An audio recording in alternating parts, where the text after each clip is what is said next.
All right. Hello, everybody. My name is Joe Russo, and you are tuning into the South Florida Tech Podcast, a weekly show where we bring you the awesome, innovative people building our South Florida tech community. Each week, we'll introduce you to one of the Sunshine State's top tech leaders, learn more about who they are, what they do, and have some fun conversation along the way. Our podcast is, of course, presented by the Palm Beach Tech Association, a nonprofit dedicated to building South Florida into a tech hub. And I'm your host, Joe Russo, the president and CEO. Actually missing our co-host, Joanna Mikkola from Wyncode Academy today, but she is here in spirit. Also want to give a quick shout out to our sponsor, Emerge Americas. Each year, global enterprises, disruptive technology, and elite startups are highlighted at Emerge's premier tech event connecting the Americas. The event is held in Miami Beach and to date has hosted organizations from over 40 countries and featured over 250 speakers from around the world. So thank you to the Emerge team for helping build South Florida into a tech hub. Today on the podcast, we have Tony Newell. We're going to be talking about civic technology today. Obviously, a lot going on in the world of governments and politics. So we're going to talk about the civic technology side a little bit today through his work. Tony Newell is the founder CEO of Resorcity, a digital platform that utilizes rewards and other incentives to promote local loyalty and strengthen bonds between citizens and their communities. Before he started his career, he attended the University of Florida. So he's a Gator, got his degree in political science, and he put that to use running for office in Coral Gables, giving him an invaluable experience when it came to learning about what the city needs and the needs of its citizens. And this led to him being the co-founder of CityGrader, a grade and review platform dedicated to increasing the quality and accountability of local governments through reviews and feedbacks from the public.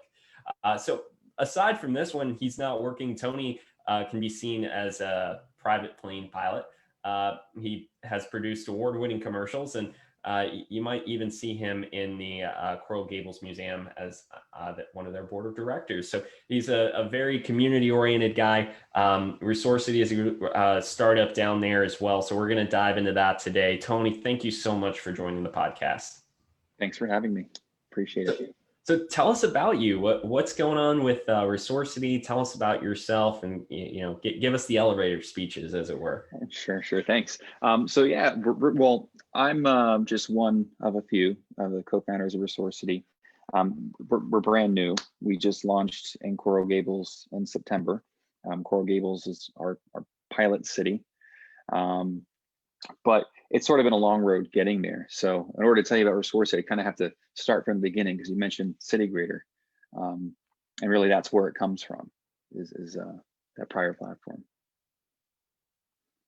So with Resorcity is a rewards platform that is community specific. What it lets you do is it lets you earn points, claim rewards and promotions for local businesses within a specific community, a local government jurisdiction. This is one piece of a larger puzzle that we've been building, but something that we introduced this summer in order to help with COVID recovery and a lot of the economic devastation that's occurred in the local government. So we're really excited about it, but I have to back up and tell you, so CityGrader was the first platform we created, and CityGrader was a grade and review platform for public employees. We created this sort of as a passion project because we were in building construction before. And the idea was, we were dealing with building inspectors and, government officials, and it was really hard to hold them accountable because there was no outlet. So we created a platform where people could go on and leave a review or grade someone's performance as a public employee. We didn't realize there was a business there, but there was, and it started to gain some steam. A lot of people were interested in this idea. So we built it, and we started to invest in it, and it started to do pretty well. At some point, we realized with the content coming in that CityGrader really wasn't the platform; it was only one piece of a larger puzzle. We were getting not so many grades and reviews of employees, but we were getting people who were wanting to talk about local issues, about politics, about culture, about art, what have you. A lot of discussion items, a lot of positive stuff too. And so we said, wow, there's something here. There's something missing, because people are definitely interested in having these conversations. And we were kind of surprised because there's Facebook, there's Twitter, there's Instagram and Nextdoor, and these are all tools that cities use to engage, for civic engagement. But for some reason, people were coming to this tiny, tiny, tiny little network to leave this feedback. We're saying, what's happening?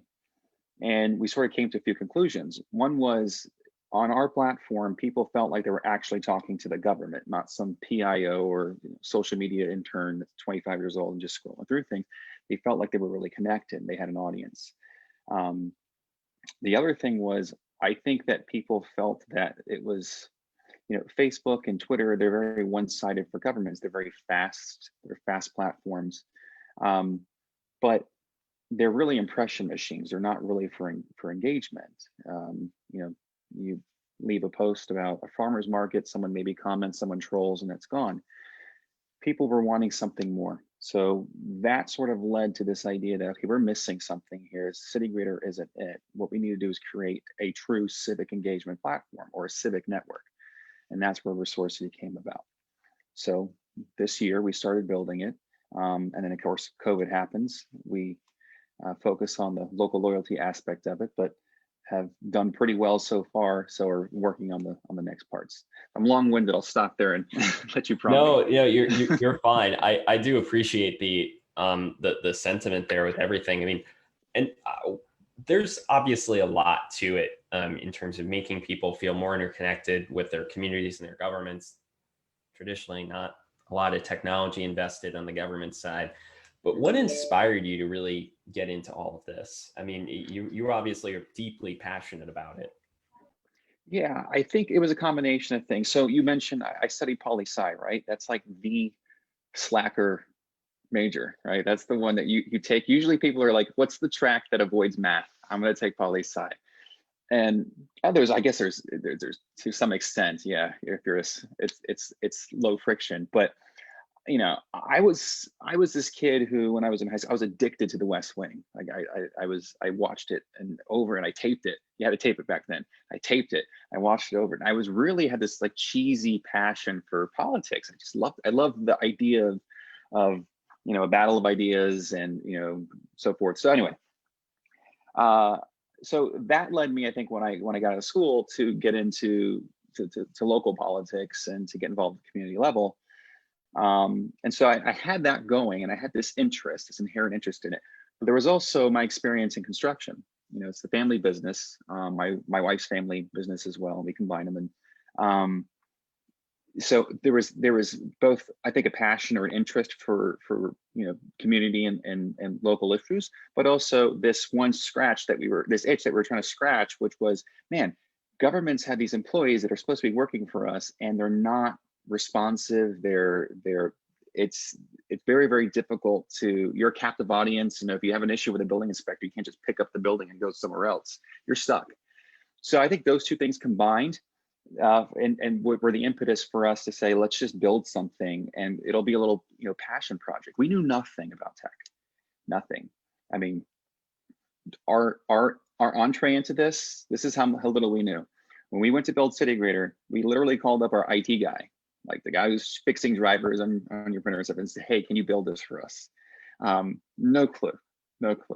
So we had to kiss a lot of frogs, and we call it citygrader.edu because we learned a lot building it.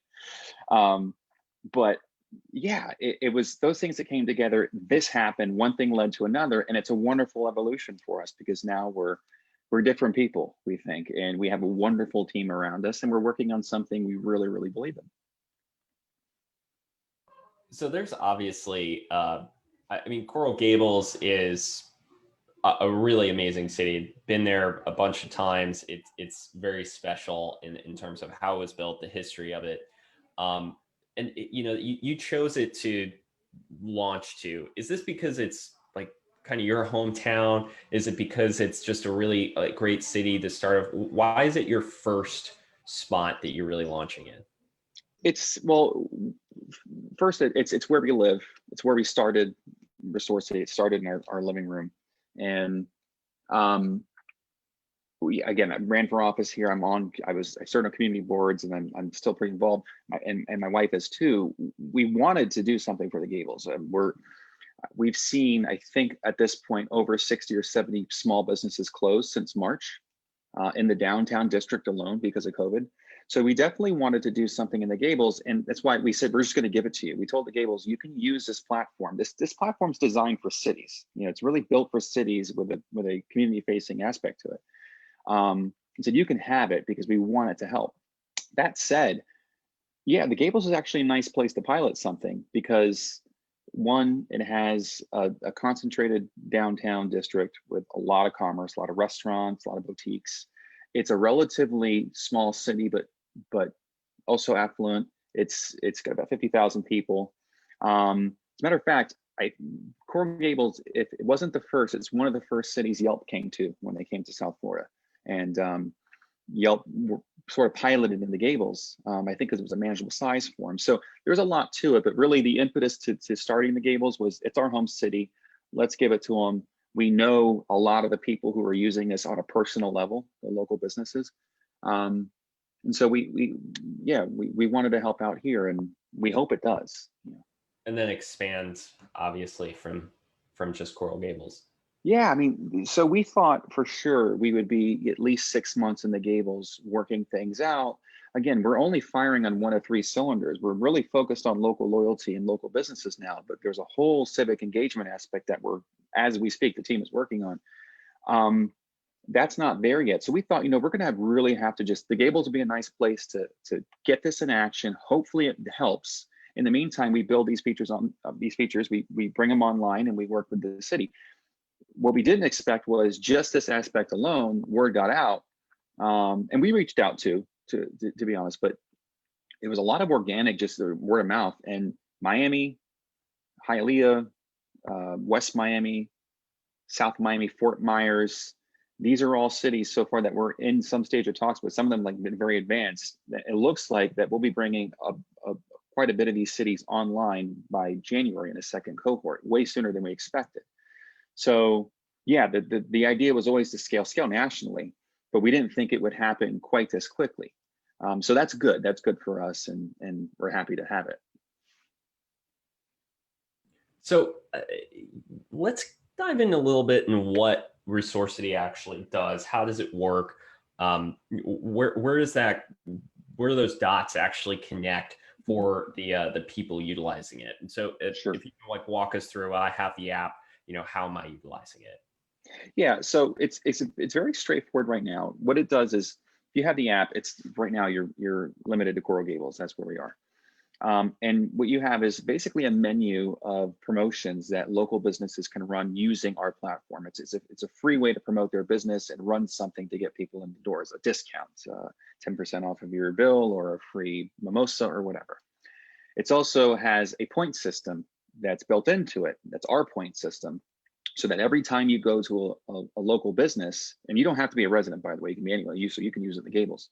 But every time you go to a local business and you buy something, whether it's a $30,000 piece of jewelry at Jay's Jewelers or a $3 cup of coffee at Pasión or Graziano's, you get 10 points. And those 10 points are specific to that business. And those points rack up like any reward system. And then those points can then earn you rewards that the businesses run. I guess the novel aspect of this is, first, it's free to all businesses. That's our model. We're not 5 stars, we're not Clover or Mucho trying to charge businesses for it. It's free to businesses, and that you have to be a local business. Our model is we take this and we build it for governments to use as well. So governments get to plug into the data. They get to see scans happening here, or retail's doing well, or restaurants are not doing so hot, or this promotion's working and that type's not. Governments also get to use it for their what we call enterprises. So, a public pool or a gym or a park that they charge a day pass for. Government can use it for that. But the main thing is, when the government uses this and utilizes this system, which has a lot of value in and of itself, the government plays host to its entire community. So now governments to say, hey, we're going to use this thing, which is useful to us. But on top of that, because we're using it, every single business that's been hurt by COVID in our community gets to use this for free, thanks to us. So yeah, as a user, it's very simple. You use it like you would use any kind of reward platform. In the future, it's going to start doing a lot more, because what we're going to be doing is we're going to be taking what's happening with local businesses and then doing the same with community organizations and the government itself. and try to build a nexus between that so that you're using these points in scenarios such as I go and I get points at a beach cleanup that's being put on by a local nonprofit. That beach cleanup, I get points for going, and I can use those points at the burger shop over here. Or I can use those points to pay for parking in the city. Or if I go to a city hall, if I go to a commission meeting and I earn points there, or I go to a town hall for civic engagement, I get points and can use them over here. So we're trying to create this sort of system where all aspects of a community, government, people, nonprofits, and businesses sort of interact with each other. There's a lot more synergy than they're currently taking advantage of. And we want Resorcity to be the hub of that. Do you have any good examples from this? I know like during COVID, there was a lot of business strife, especially locally in downtowns, but has Resorcity actually, gotten into some of these businesses and, done some good for them? Yeah, we have about over, I think, 65 businesses in it now.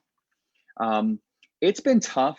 I don't think, and I try to be a salesman for it, but I don't think that it's moved the needle for businesses right now. I just think that it's so dire out there that, I mean, this helps, and especially when it's free, it's a no lose proposition for them. But you really, yeah, it's brought in some businesses, some places, I know, but I think it's going to take some time to really gain traction. When Yelp came, I mentioned Yelp before, when they came to the Gables, one thing they were doing, even though they were huge on the West Coast, was they were going to Burgerlicious or Carnival on the Mile or 5K or a marathon, and they had a brand ambassadors signing people up to build that, to get to that threshold you need. We have none of that right now because of COVID. There's nothing going on, and the businesses are still at less than half capacity. So it's sort of slow to get going. That said, just based on word of mouth and social media, we've had over 500 users just come into it, and over 60 businesses using it. Chamber of Commerce in the Gables is using it. The local business improvement district is using it.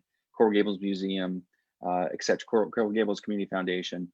So it's helping. Is it going to save a business that's tens of thousands of dollars a year and it's lost 90% of its business? I don't think so. But it's more of the interconnection between the community. Yeah, absolutely. Yeah.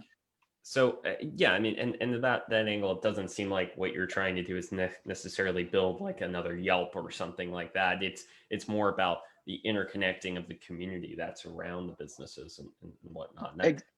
Yeah, exactly. It's we don't want, I mentioned Facebook and Twitter and Nextdoor, and these are all platforms that governments can have accounts on, and they can reach out to the community, but that's very superficial engagement. It's very quick. It's usually I post something as the government and someone maybe trolls, and that's it. We saw on City Grader that people really wanted to have meaningful conversations. So we thought, okay, we can build this rewards platform, and we tie it not just to local loyalty, not just to local businesses, but to civic engagement. So if I go to a commission meeting, I get points. If I watch a 30-second PSA on recycling from the mayor, I get points. If I ride the trolley, I get points. If I go to a town hall, I get points. Same thing if I go to a nonprofit, like a beach cleanup or a tie event or a soup drive, I get points. So we think that by bringing people in, we're actually going to attract a lot of people, but the cream will sort of rise to the top. And what we want to do is cater to that most engaged, that subset of the population that votes in every election, that knows what they're doing, that knows about their city, that cares about their city, and create something that isn't Facebook, that isn't Twitter, that isn't Nextdoor, that's so one-sided, where they can actually contribute. And the important part, we say that their civic engagement, the ultimate goal is civic collaboration. We want people to actually collaborate with their community in much better ways than they are currently.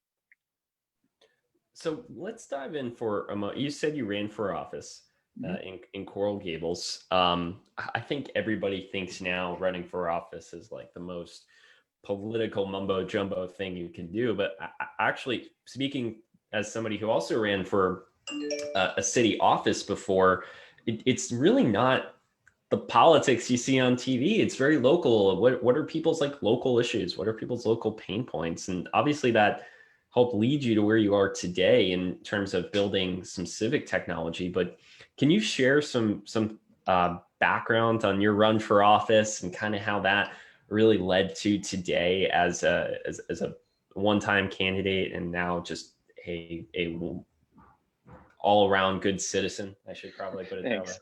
I appreciate it. Yeah, absolutely. So I think I ran twice in the Gables. I ran in 2013. And you probably know from running, it doesn't matter what community you're in, it can get a little clicky, and there's sort of a there's a certain amount of name recognition you need. You need to know the right people. So my wife and I again always wanted to be political and get involved, and I really love Coral Gables. I mean, I came back from school and I bounced around a bit, and I said when I finally settle in South Florida, it's going to be the Gables. So everything was working for me. I said let's run, but I had to run in 2013 and throw away 2 years and a lot of money to run just to break in and develop some name recognition. It was basically a setup run, and that's what a lot of people have to do at the local level. From there, you can run in earnest. That's what I did in 2015, and I ran, and I was, one of the two favorites, and I ran against someone who was also extremely, someone who was really well known in the Gables, who was the ex-mayor's wife, and she won a very close race, but that was the real experience. And there, and as you probably know, you're knocking on, I think we counted 7,000 or 8,000 knocks for us, my wife and I, going around the Gables doing door to door. And every time you go to door, well, you get a lot of no answers, a lot of people aren't interested, but you also get sucked into 10-minute conversations about X, Y, and Z, and people have a lot to say. But they feel, the common thread is that they all feel like they're ignored, or like they're shouting into the wind when it comes to, even at the local level, like no one listens to me, and no one, and I don't understand what I have to do to get through to the locals. So there's a lot of frustration out there, and there are all these tools, but it's not doing it. But from there, I think, whether you win or not, if you're doing it for the right reason, I think it's something that you'll find a way to do what you want to do to get involved somehow. So if it's not public office, you get involved with local organizations or citizen boards, and that's sort of what we did. And I think that just created this background energy that helped us get into what we're doing today. Yeah, kudos to you for running as well. I know that. Thanks. A lot of people, look at that and see, as soon as you run for office, you're a politician, you're labeled, but it's really not that. It's about serving your community. It's about giving back. And, I see that and, firsthand how crazy it can be. So, except some of those 10-minute conversations turn into half-hour conversations if you're not careful. And we're really fun too. Don't get me wrong. I really enjoy the conversations that come of it. But aside from all this, tell us about what you do in your free time. I mentioned, you're a pilot, which I would love to learn how to fly one day. But what do you do on the weekends? What do you and the wife do to try and get out of the house and just try and enjoy the world? Yeah, well, it's a good question, because that's like the most stressful. The downtime is the most stressful part of our week, because everything else is made up for you. Like, you have to work, and we're grinding hard, and that little bit of time we have. Well, now we have a 19-month-old, our son. So he's pretty much obviously the focal point of our lives. So it usually involves something with him, whether it's just hanging out with him, taking him down to what we call the park. It's really the golf course over there, and throw the ball with the dog. Go see family. Finally, things are opening back up, so maybe go out and grab a bite. But a lot of family time, a lot of downtime. I haven't flown in God knows how long. I'm probably not current, because I don't have the time or the bandwidth really for it. It takes a lot of energy. All the hobbies, I basically have fallen down the way. It's work, and then I think just try to rest efficiently and get family time in. That's pretty much our life balance right now. Yeah, that's kind of synonymous with a lot of people, I feel like. Yeah. So we're going to do some rapid fire questions real quick. Okay. And this is what Joe usually does, but simple, direct answers. Try not to, go into explanations here. We're going to do boom, boom, boom. And we're going to start off right now. And that's, what book is on your nightstand at this moment? The Wine Dark Sea. Patrick O'Brien. It's the escapism. I don't know if you've seen Master and Commander, the author of that entire series. I'm reading, I think, one of the books in that series. It's called A Wine Dark Sea. Fantastic escapism, swashbuckly stuff. Most productive time of the day. You told me not to explain. Sorry. Most productive time of day, 8 to 10 a.m. What time do you go to bed? In bed 9:30, asleep by 10:30. What time do you wake up? 5. Oh, wow. Early riser. And what is your favorite podcast beyond this one? Besides this one? Yeah. Love Business Wars. God, there was another one that was similar, same by Wondery. And then the Mike Rowe one, I forget the name of it, where he does As I Heard It, I think. Yeah. Love that one. Yeah. And what is one motto that you try to live by? I kind of take my dad's, it is what it is, which is because it's, life's tough and throws curveballs at you and you just deal with it and develop a spine. It is what it is. I kind of, we're Disney people. So if you can dream it, do it. It's another one. Nice. I'm going to Disney this weekend. Nice. I'm going to trying to get in Epcot if we can. And last question, what is one bit of advice you can give to aspiring tech leaders in South Florida? Okay. It's going to be, I guess, sort of cliche, but try to stick with it.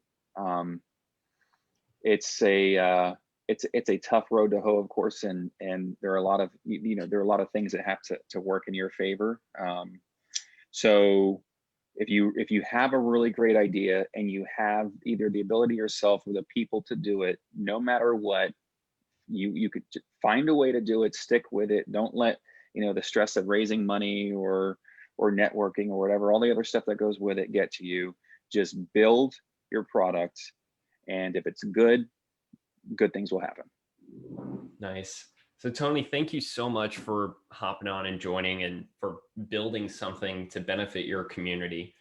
For those that are looking to get more engaged and learn more about what we do, you can go to palmbeachtech.org. Also want to give a shout out to Wyncode. If you're looking to jumpstart your technology career, check out Wyncode Academy at wyncode.co. They have programs for web development, UI, UX, digital marketing. Their co-founder, Joanna Mikkola, is our co-host typically on the podcast. So, huge thanks to them. And of course, thanks again to Tony. Thanks for joining. And I do hope you have a great rest of your week and look forward to hearing more from you and Resorcity moving forward in the weeks and the months to come. Thanks, Joe. And thanks for having me. I really enjoyed it. Yeah, same here. I'll talk to you later, man. Have a good one. See ya.